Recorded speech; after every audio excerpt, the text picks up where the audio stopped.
starts with an idea, usually not the norm, something out of the box.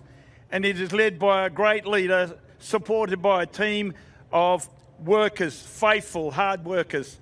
Today we honour such a man, Mr. Gavin Migro. He doesn't know this, General Manager of this great venue, the Perth Motorplex. If you look out into the centre of the track, you'll usually see Gavin talking to his team via radio regards to the event happening or next week's, planning for next week's. He is an ideas man. So tonight, Gav, we say thank you for not only being the GM of a great place, but a friend to all of your team, and to your wife, Jackie. Thank you for Jackie, especially for the way you've put up with him over the last week, Jackie. This gift is a thank you from Glenn, Only Food and Sauces. He told me to get his little bit out in, and all that your team here. So can we put our hands together for Gavin Migro, please?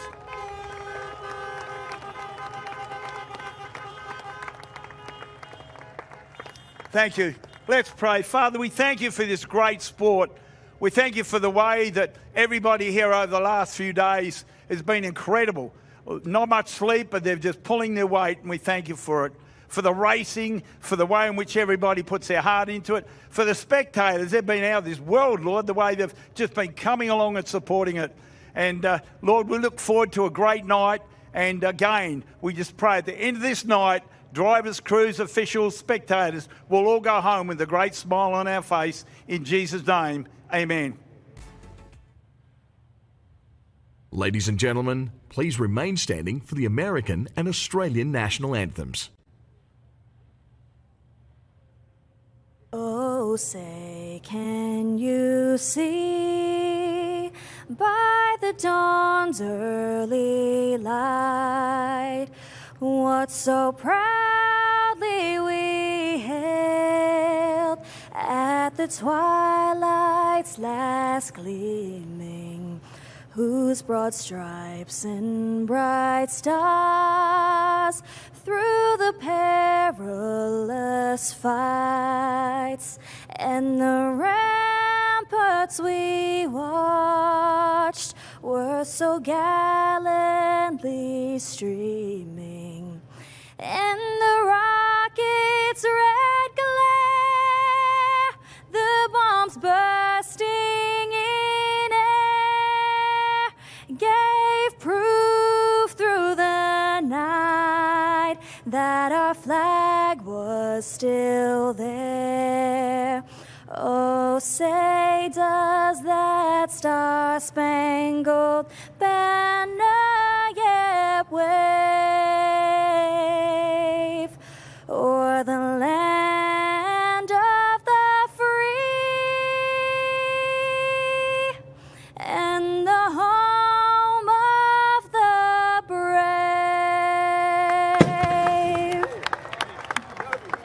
Thank you. Australians, oh, let us rejoice, for we are one and free. We've golden soil and wealth for toil. Our home is good by sea. Our land abounds in nature's gifts, of beauty rich and rare. In history's page, let every stage advance Australia fair. In joyful strains, then let us sing, advance Australia fair.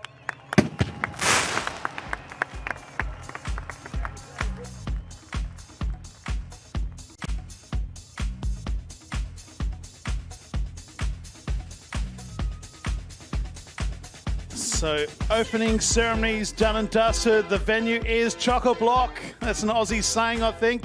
It is absolutely full here. The 25th anniversary of this venue.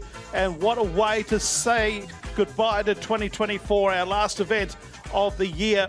Of course, we'll be back early in the new year on the 2nd with another big event. But have a look at this crowd. A Monday night We don't race all that often, Carl, on a Monday, but the place is heaving. It's full for what is going to be a historic night with the biggest ever payout for a sprint car event. Yeah, well, it is the festive season, and we do know that we love to celebrate at this time of the year, and why wouldn't you want to be part of this? It is the richest race in Australian history, and it is something that I know that a lot of people are going to enjoy, especially if you've been here the last couple of nights and you've come back for your three-peat.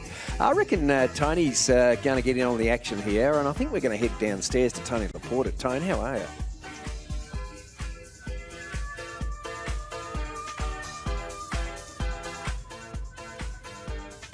Myself, Chase, our race director Mike, Anthony, and Brian, and of course the drivers and some of the crew members who have made the trip over here to Western Australia. We've all loved it, but one guy who hasn't gotten a lot of attention, one of our fellow Americans, Brad Shear, is here working the track, helping get everything ready to go racing each and every night. But Brad, you're not just a typical track hand, and there's a lot to unpack about you. But first of all, tell me, what's the other racetrack you help prep during the season and make sure it's ready for racing action? I'm one of Chris Duncan's right-hand mans back at Knoxville Raceway. I do most of the watering. I get in the blade, do some tilling and whatnot, fence repair. So just a bunch of odd and ends, whatever needs done. Have you guys ever heard of the Knoxville Nationals, a little race in Knoxville, Iowa? That's Brad Shear. He helps out with the track prep there at that event. You're here this weekend working. You're not getting paid. You had to take time off work to come out here and do it, and you paid your own way. But even more miraculous than that to me, before you boarded the 16-hour flight from Dallas, Texas to Sydney, Australia, where we caught a connection over here to Perth, how many times had you been on an airplane before this weekend? I had never been in an airport, let alone on an airplane. So Brad Shear, to make sure he could be here for the first ever high-limit international event, braved the skies, boarded his first ever flight to get down to Dallas, and then his second time on an airplane was just that short 16-hour jaunt across the ocean and around the world to come down to Sydney. You're working hard, you're having a good time, and I also understand they took you over and you got to see the beach and the ocean for the first time in your life as well. Sure did. Never saw the ocean until it was out the side of that airplane on the way across the sea. So, yeah, I went and dove in the ocean yesterday morning and came out here afterwards and just been hanging around a lot of great people. So it's safe to say you're having a good time here in Western Australia? Yeah, and I'll definitely be back. Brad Shear, folks, he is as committed as any driver, any crew member, any high-limit staff member. He's paid his own way. He's coming out here to work for free. He's taking time off work, and he's helping make this event great. If you're a fan of this guy, how about you give him a big round of applause, folks? Brad Shear helping with track prep here this weekend. 4 will transfer to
Just a brief rundown of what we're going to be seeing. So 4 heats, a dash, a B main. We'll have driver intros here tonight for the main event, the dice roll, as well as that 35-lap, $100,000 to win main event. It is the highest paying sprint car race in the history of Australia. Cars now buzzing in that surface just a little bit more. It does appear to be a little bit greasy on the bottom of both ends right now, so it might take a couple laps to get that burnt in. Want to make sure the track is safe for drivers to compete at speed. Chase in between that Formula 500 race and the official opener. They did put another dose of water on the racetrack. So the sun's still beating down, particularly on the back straight and into the corners. Definitely tell that they are working that in right now. Let's go down to the infield. Jace, I want to know, first of all, have you gotten over your immense jealousy that I got free ice cream down here and you haven't? Yeah, I'm pretty upset about that. And I like how you can get more because the truck is just parked in the infield now with the door open, so you can go get some more. Oh, I've already had 3 cones since we went off air. But hey, I want to know, have you had the special delivery that I dropped off up in the booth from our friend, Mr. Peter, from James McFadden's team, Peter Bradley? Yes, I did. 4 lobster tails, Tony. That was very unexpected. I walked into the booth. I was told I need to hurry up and eat it because it smelled so bad in here. Well, maybe it smelled bad, maybe it smelled good, depending on who you are. But yes, I ate all 4 lobster tails, and then I had to go over to the sink and wash my hands off. It was quite a mess up here. You ate 4 lobster tails? Yes, I wasn't sure. I hadn't had a lobster tail before. I didn't know if 4 was a lot, so I just ate all of them. Wow, so far today I've had a meat pie and an ice cream cone. Meanwhile, you've had Vegemite and 4 lobster tails. You can really tell how the 2 different halves of this world live. You guys up in the box, and us soldiers down here on the ground. Interesting. It's an eye-opener is all I'm saying. Yeah, Vegemite and lobster tails certainly go hand in hand. They are as equally a delicacy here in Australia. We do need to qualify a few things, Tony. Chase is living like a king. The rest of us certainly are not. Jason is allergic to seafood, I was told, so he wasn't allowed to have any. And Carl over here, he actually made me the Vegemite sandwich. Pretty good chef. Well, Carl's a fisherman himself, Chase, and I know that since that's a hobby of mine, you're probably vehemently against it, so don't tell Carl. Yeah, no, guys, I know that Chase lives like a king up top. No matter where we go, he gets like the fanciest of the chicken tenders. He gets the freshest of the ketchup when we're on the road in the States. So the fact that he got lobster tail, I mean, really, honestly, it's just kind of par for the course. It was very, very good. I've still got the fork up here. I got to return that fork back to him. You're going to have to introduce me to that guy, Tony, because I got to give him this fork back. But looks like we've got all the cars and the track seem to be dialed in. They've got the pace car on the track now, so we should be going green here momentarily as the drivers will find their proper starting position. Once again, that lineup was Larson and Manders on row 1, Williamson and Madsen in 2, Kendrick and King in 3, Keane and Cross in 4, and George Eaton now back in 17WX.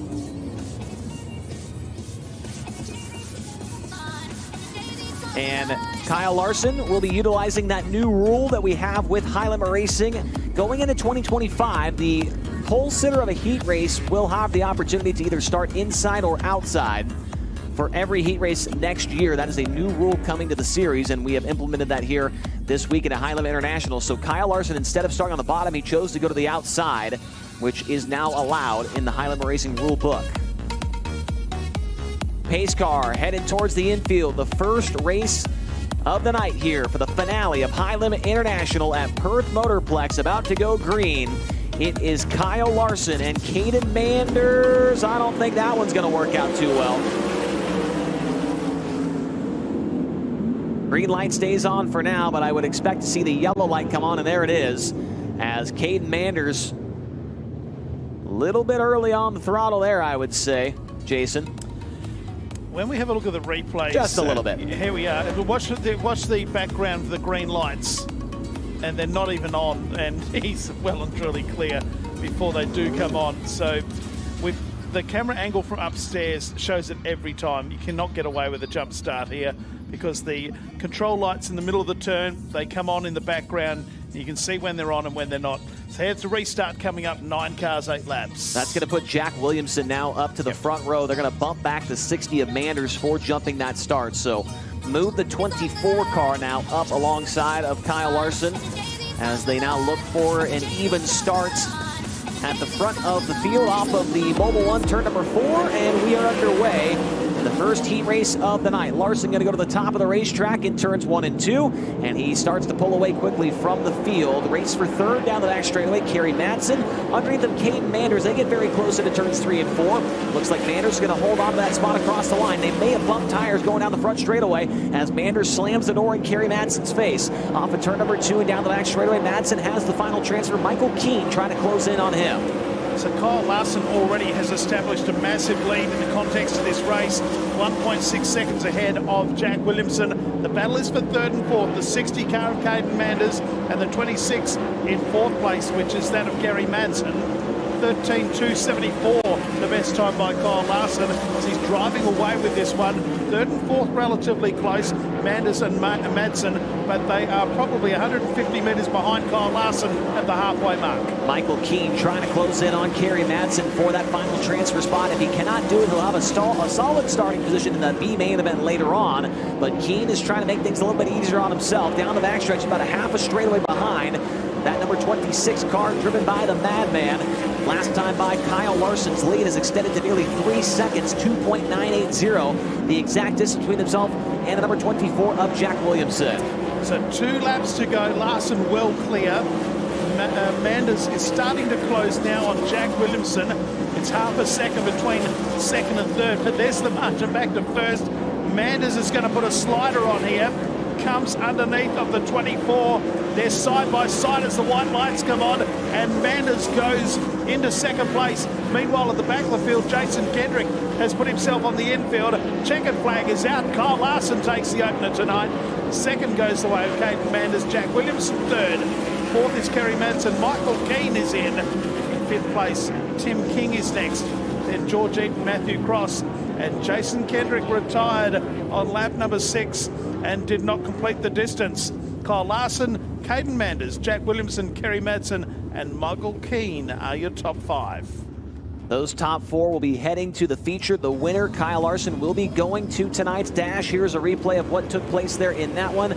Larson got the jump, and he did not look back from the field as Madsen and Manders would have to settle in amongst themselves for that third spot. In the end, it would be Manders coming home in second. Madsen would hang on to the final transfer spot as Kyle Larson has made his way to the interview post down in the infield, and he should be talking very soon here to Tony Laporta in the infield.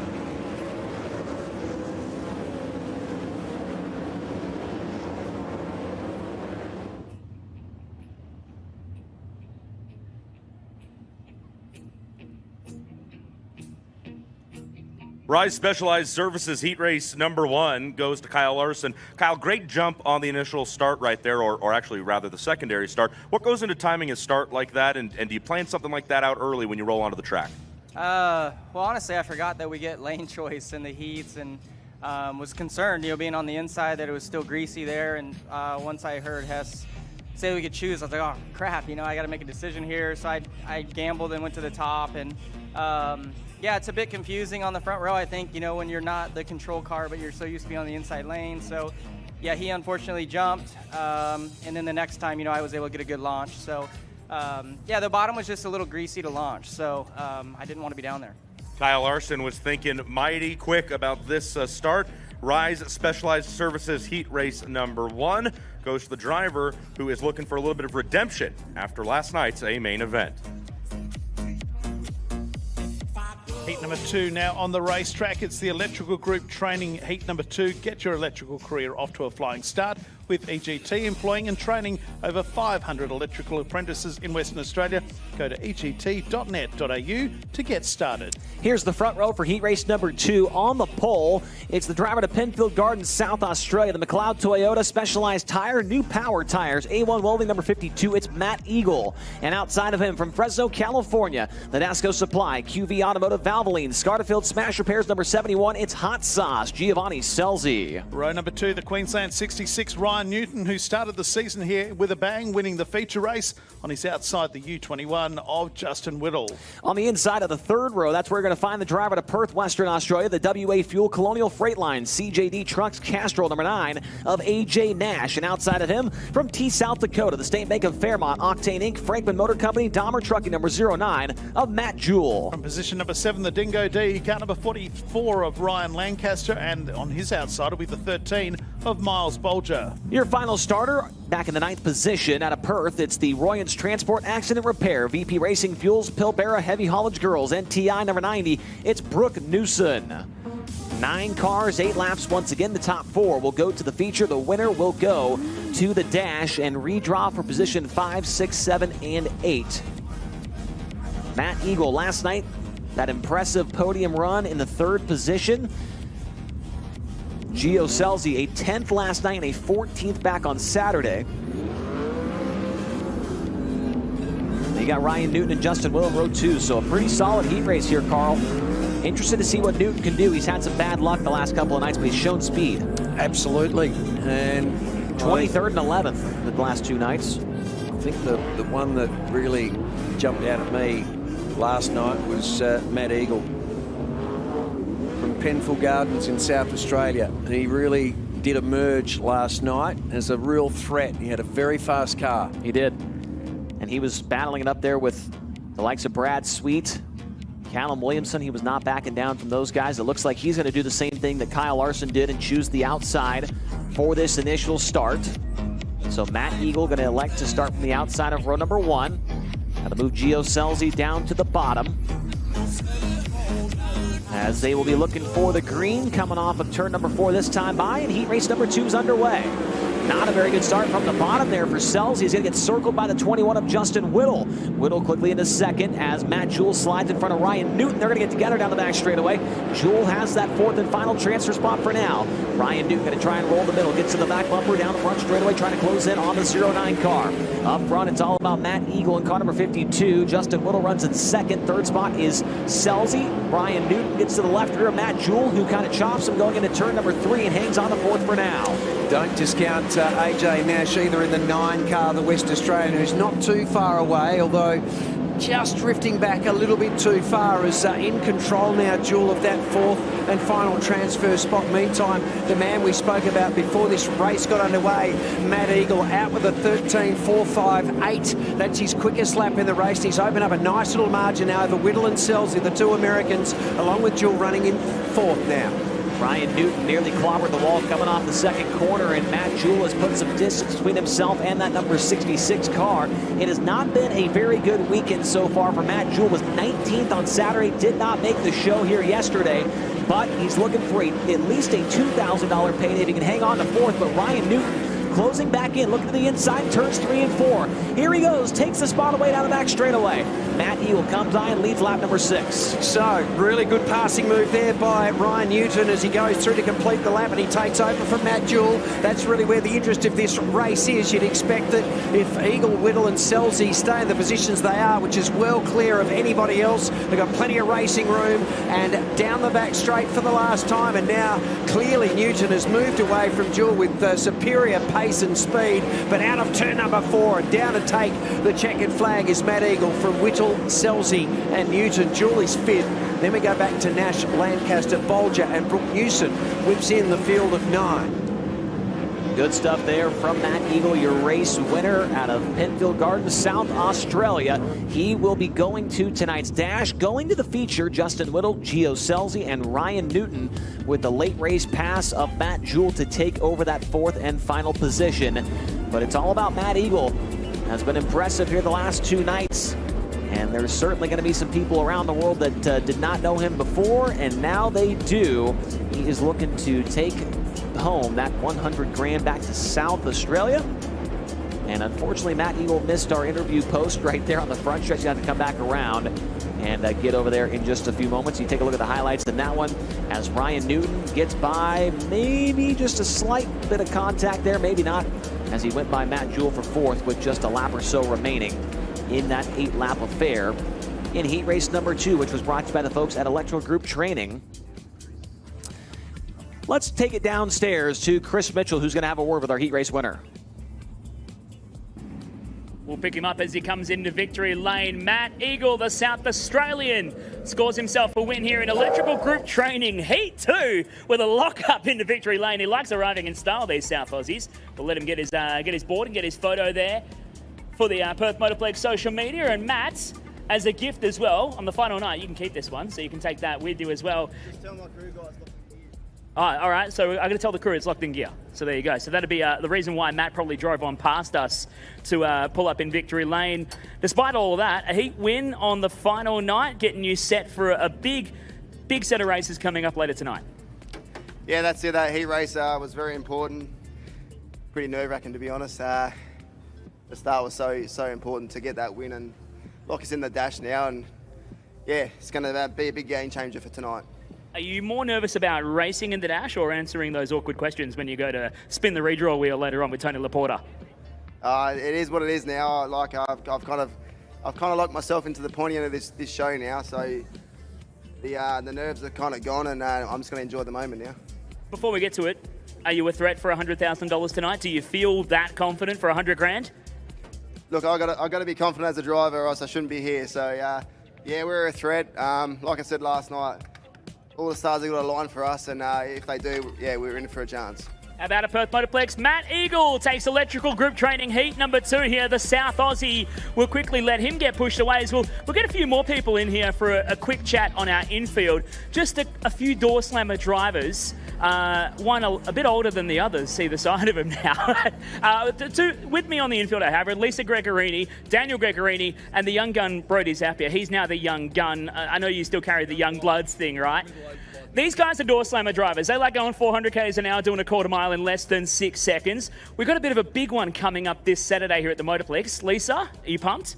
Definitely pumped. After last weekend, we ran 2 track PB, so coming in hot. Hopefully we can take a win. You guys have been stepping up and up and up. You claimed your maiden event win at Dragway at the Bend just a couple of months ago now. That set you up in a hot hunt for that national top door slammer championship. But there's one guy, an ex-sprint car driver, Russell Taylor, that seems to still be able to get in front. Have you got something for him this Saturday? Try and bring it to him. Well, that's all we can do. It's tight in the top of the field, so all we can do is battle it out and hopefully come home with the goods. Daniel, your car has been getting there slowly, but there seems to be a lot more focus on Lisa's side of the camp now. Can you claim something back this weekend? Yeah, well, she's up in the points, so we've got to keep her up there. But yeah, hopefully we can come back this weekend and do some, do better than we have in the last few meetings. So there's 12 entrants, I think, this Saturday. So yeah, come down and watch us battle it out. And lastly, Brody Zappia, the 19-year-old, youngest to ever race a top door slammer since Ben Bray at the age of 17. And on debut, you went to the final. How cool was that? Yeah, it was a pretty good feeling. We're still finding our feet with the car, so to get the Max Plant Monaro in the final at the first NDRC event was a pretty cool feeling. So come down to the Nitro Slam this Saturday and see what we can do, try and get the car going a bit straighter and find our feet and get it going a bit quicker. It's scary how much he sounds and looks like John doing that as well. Sling Lift presents Nitro Slam this Saturday at the Motorplex. National top door slammers at the Plex. Get your tickets, motorplex.com.au. So we're about to kick off with heat number 3, the Racing Sim Centre of Mandurah. Heat number 3 as we overlook this magnificent facility. There's James McFadden having a bo peep through the fence down there in turn number 3, the top point scorer currently, and he'll be in the dash a little bit later on. WA's number 1 Sim Centre Mandurah brings us heat number 3 with 8 sim racing machines in the house, and coming soon, this might interest you, Chase, a full-size, full-motion sprint car simulator, the first of its kind in the world, just down the road at 87 Reserve Drive in Mandurah. Here's the grid for heat 3. We'll have to check that out as we look at this starting lineup on the pole. With the driver from Bunbury, Western Australia, the Mobile 1, Bunbury Toyota JFE Group, Maxwell Racing is number 2 of Dayne Kingshott, and outside of him, driving car number 25, it's Taylor Milling out of Kalgoorlie, Western Australia. The Totally Workwear Midland, Barbagallo, Kalgoorlie Case and Drill, Australian Diamond Drillers, number 25. On the second row, Andrew Priolo is back with us after tumbling upside down last night. He's out of 3, and from position number 4, another West Aussie, car number 18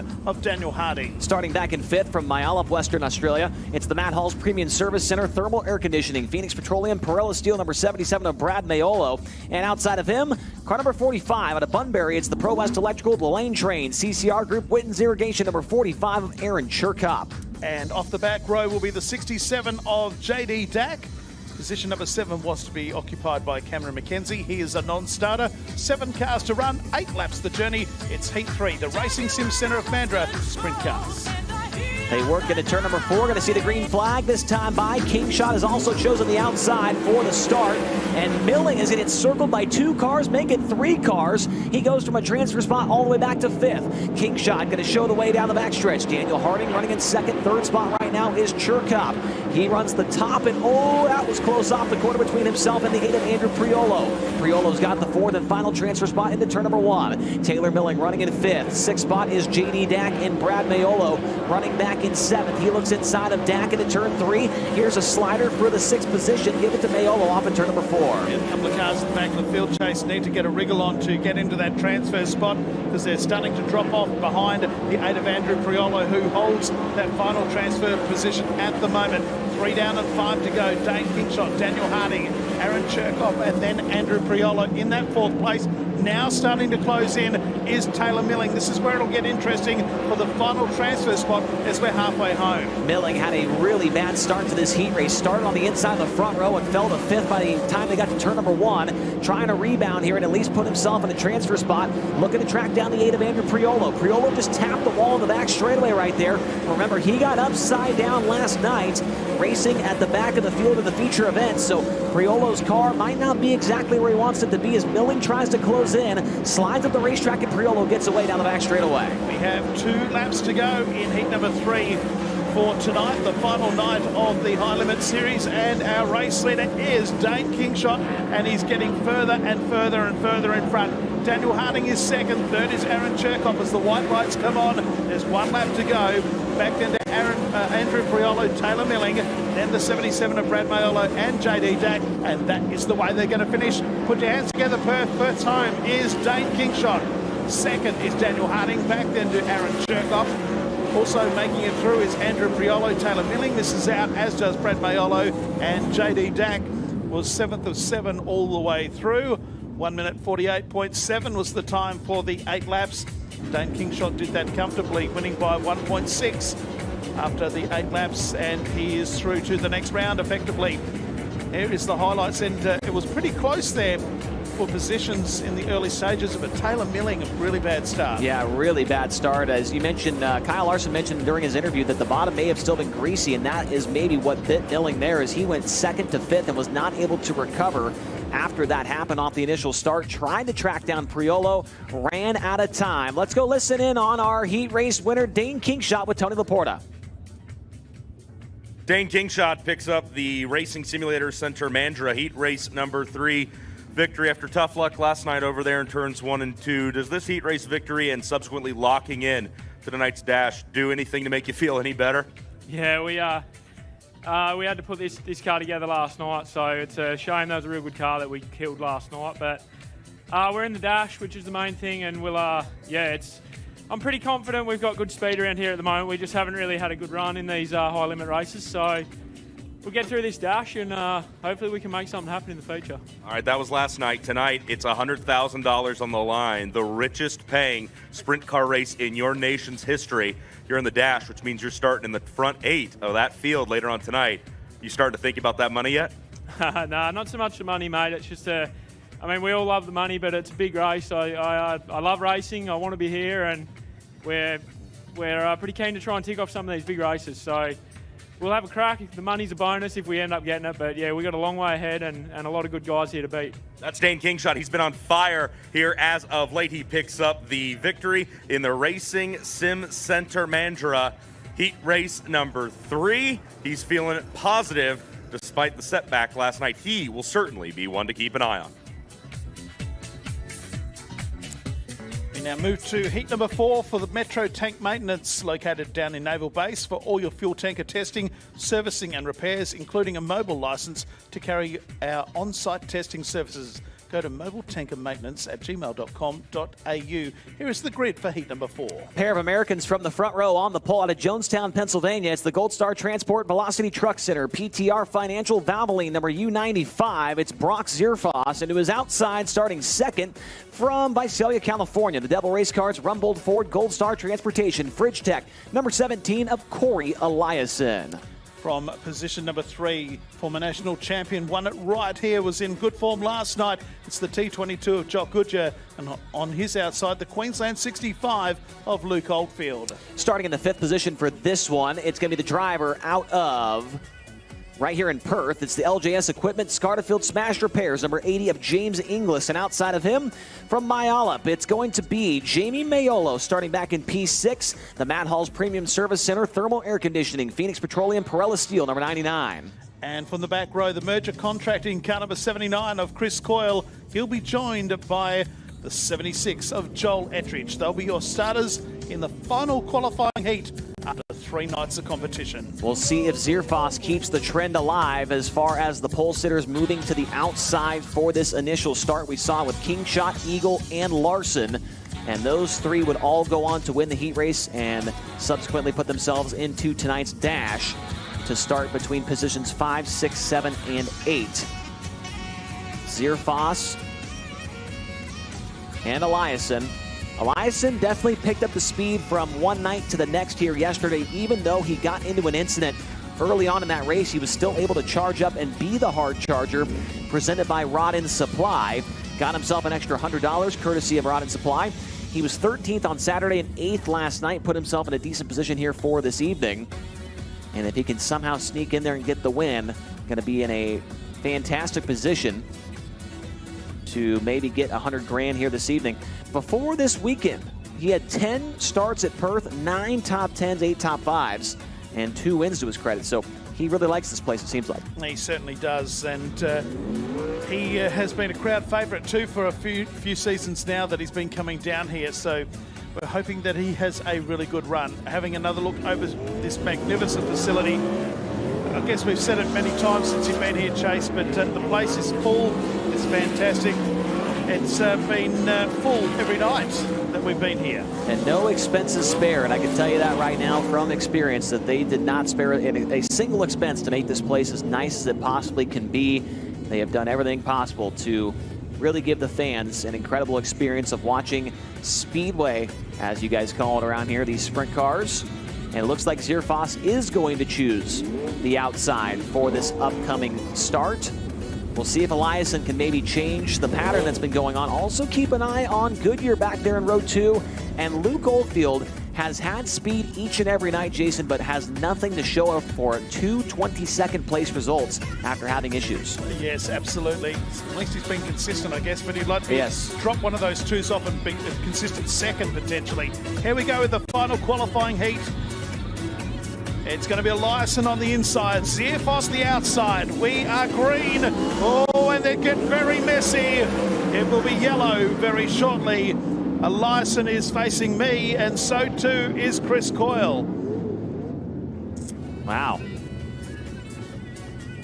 Quite the start to that one. I would have to imagine that maybe it is still a little bit slimy down there on the bottom. That's the only thing I could think of, is it looked like Eliason got on the gas and just kept sliding up and sliding up into the side of the 95 as Zearfoss collects the 79 of Coyle, who's had the worst luck of anybody so far this week. Let's go downstairs. What I want to know, you guys, is what do you think the view out of the back of that pace ute was like when they were starting to stack up and wreck coming to the green flag there? The fact that that pace truck stays down there on the bike track as they come to the start is wild. I bet the look out of the rear view mirrors as they started to go around sideways out of turn number 4 had to be pretty wild. I wonder if the driver of that pace ute got on the loud pedal a little bit to get away. There's cars that are coming behind him right there. I was thinking the same thing when it was happening in real time. That pace car was definitely in danger there as they were sliding into the infield and probably got on the gas a little bit there to escape the mayhem behind him, Jason. Normie Kerr has been doing that for a very long time in the pace car. He's a man of steel. Don't worry about that. I've been watching the replay time and time again. I'm still trying to work out how that's actually happened or who is at fault, but no real damage to any of the cars. Eliason has been put to the rear of the field. Yep. And so that's going to put Goodyear up there on the front row. Yep. So here we go with the restart. Now it's Goodyear. And on the outside of him, the 95 of Brock Zearfoss.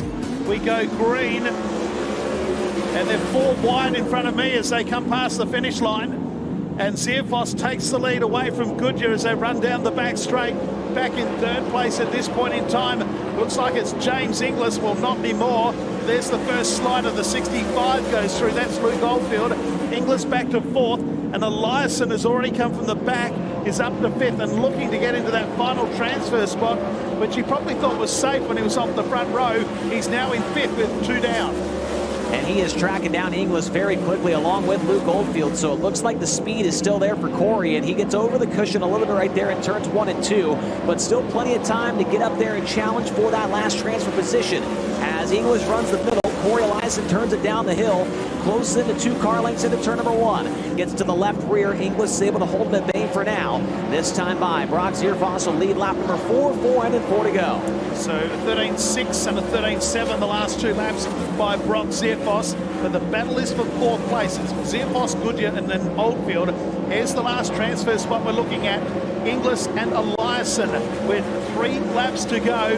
Eliasson's within 3 car lengths at the moment. So run down the main straight into TD Granny Flats and Modular Homes, turn 1, and Adam Maddington Toyota, turn 2. The battle is certainly for the last transfer spot. We've got 2 to run. Corey Eliasson sizing up the number 80 of James Inglis. They work back into turn number 1. He's on the doorstep. They cannot seem to make any type of maneuver on that number 80 car. They'll come by to the white flag, and it looks like Inglis is putting some daylight between himself and that 17 of Eliasson. 1 to run as Zearfoss has about a half straightaway advantage over Goodyear. 3 and 4 for the final time, and the Gold Star Transportation number 95 is going to get the win in heat race number 4. Goodyear in 2nd, Oldfield ends up in 3rd, and 4th will go to Inglis. Oh, Corey Eliasson misses out. So there's a big story there. Who's on the front row, and you can never, I guess, lock yourself entirely in. But after what we've just seen, he struggled to get past James Inglis. Have we look at the replay? This is the start where it was all messy. Cars here, there and everywhere. Chris Coyle involved as well. So the subsequent restart put Jock Goodyear off the front. Now Larson had to get busy early. He did, but once he got to James Inglis, he just couldn't get past. He could not. The track just a little bit too fast still for side-by-side action, and Eliasson's going to have to come out of the B main if he wants any shot at winning this 100,000 here tonight for his Australian-based car owner, Luch Monty, as it looks like Zearfoss has made his way into the infield. And let's go down to Chris Mitchell to hear from him. Your winner for Metro Tanker Maintenance Heat 4, the Velocity Truck Center's U95. Ladies and gentlemen, make some noise for Jonestown, Pennsylvania's Brock Zearfoss. You're going to take advantage of being on the front row there. That puts you in the dash. How you feeling? A lot better now, obviously. Kind of hectic there. Like, there's one little strip of grip that the outside lane's better. Obviously, the bottom hasn't been good every heat race, so just try to pinch them guys down a little bit, but it's too far up to stay up in it and get a good run off. Like, I feel like it's just too far up there to get going, so I just need to keep them pinched down, and, the rest was what it was, but it's the hard part's done now. We'll get here in the redraw here, and we put ourselves in a good position here, so we'll just keep cracking. How cool would it be if you were able to park it on the top of the box for $100,000 tonight? You've done a few races around the Motorplex. You surely know what's coming up. Yeah, obviously it'd be amazing. It'd be really special for Sean, Brent, and Kim, Jack. Brand's with us tonight too. Just everybody that's been helping us here. It'd really be good to get them that win. It's obviously biggest paying race in Australia. Sean Caron's been an amazing car owner throughout the years, so it'd be cool to get him this one. How about a Perth Motorplex? Do you reckon Brock Zearfoss can win tonight? There's a bit of love out there for Brock Zearfoss. He takes Metro Tanker Maintenance Heat 4. We've got our top 4 lock-ins now firing off, and if you'll look at the Ute that's pushing off Brad Sweet, you might see a familiar face in there, Tony Laporta, taking his first ride in the Ute out there. Jason, and I don't know if he's driving or if he's sitting in the Chase, passenger seat. I don't know if you guys can hear me. Oh, we can. But I'm here with my man Mark. He's been driving a Ute He's since got the worst one. 86, 87, and this old boy rips. All right, I got to do the Skagit White push truck. We got to ride around in that school bus that packed the track at Red Dirt Raceway. But I am down here on the bike track, and I don't know. Mark and I might stay out here and hot lap a little bit. This guy looks like he knows what he's doing. This is a cool way to take in the Motorplex. Of all the drivers you could have got, you got Mark. He's not the best, or? Oh, Mark is a bit crazy. There's fans down here nodding their heads in agreement with you. He must be a pretty crazy guy if the fans even know about him. I tell you what you need to do is get yourself in with Norm in the pace car. Norm, Yep. okay. In with the pace car with the sprint cars right behind you. So our 4 drivers out there on the racetrack, they are locked into the dash after their performances the first 2 nights. On your screen now, that is Cole Macedo, the driver out of Lemoore, California, driving the Bella Modular Homes, TD Granny Flats, Complete Parts and Equipment Solutions, RBH Group number 7. And also on the racetrack from Geraldton, Western Australia, the Mobil 1 Avalon Group, New Ground Water number 3, it's Callum Williamson. There is Brad Sweet out of Grass Valley, California, the SKWA Contracting, Landert Motorsports, TLC Contracting, Ingram Machine and Tool number 49. It's Brad Sweet, and the winner of the last 2 features here with Highland International out of Alice Springs, Northern Territory, Australia, the PCB Asbestos and Demo, Hot Wheel Fabrication, PCS, Shock Shop number 23 of James McFadden. Times coming across right now, and Williamson has put down a really good lap, almost at 3/10 better than the next car at a 13.361. Brad Sweet second, 13.628 as the checkered comes out on this very brief hot lap session. Callum Williamson, the fastest in that group, with Cole Macedo in second, then Brad Sweet and James McFadden. So McFadden the winner of the last 2 features there, Jason, but the slowest by about 0.7 of a second during that hot lap session. Yes, he was slowest, but when we come to the redraw a little bit later on, he could still pick up the number 1. So he's still in pretty good fashion as we have a look at the slow-mo courtesy of Scatterfield Smash Repairs coming out of turn number 4. And of course, Scatterfields are great supporters of the Perth Motorplex. So say good day to Frank, Jamie and Brent. Give them a call on 94545331 for a repair quote within 1 working day. And of course, they're at Unit 2, 1124 Abernathy Road in High Wycombe. And I think that could have been Tony. I think that's Tony. Yeah. Yeah, that is me driving right now, guys. What you are seeing is just automotive excellence by me, TLP. There's no way you're driving. There's no way you're driving. Man, if I... This is pretty fast. Mark knows how to boot, scoot, and boogie around the Motorplex. I'll tell you that right now. He was kicking the rear end out right there. Yeah, I told you he was in with the wrong driver. We'll be back at the Motorplex very shortly. Sprint cars, and more sprint cars. It's the Merger Contracting Sprint Car Muster. This January 2nd, USA versus